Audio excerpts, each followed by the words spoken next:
आइए हम लोग श्याम जी से गणेश जी के आवाहन का मंत्र श्रवण करते हैं। सुनाइए श्याम जी।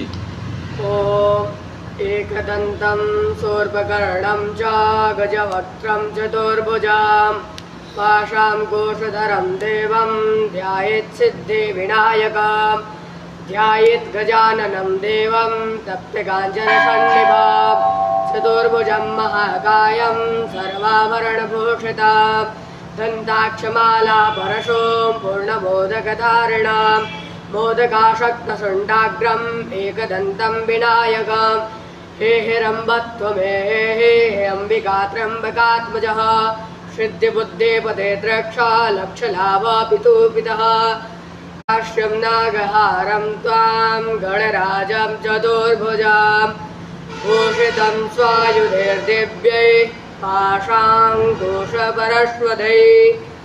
आवाहयामि पूजार्थं रक्षार्थं च मम क्रतो इहा गत्वा गृहाणत्वं पूजां यागक्ष मे ॐ गणानान्त्वा गणपतिगुङ्घवामहे प्रियाणान्त्वा प्रियपतिगुङ्घवामहे निधिरान्त्वा निधिपतिगुङ्घवामहे वशो मम आहमज निगर्भधमत्वमजासि गर्भधम्मा ॐ गणेशाम्बिकाभ्यां नमः। सिद्धिबुद्धिषेताय श्रीमन्महागणाधिपतये नमः।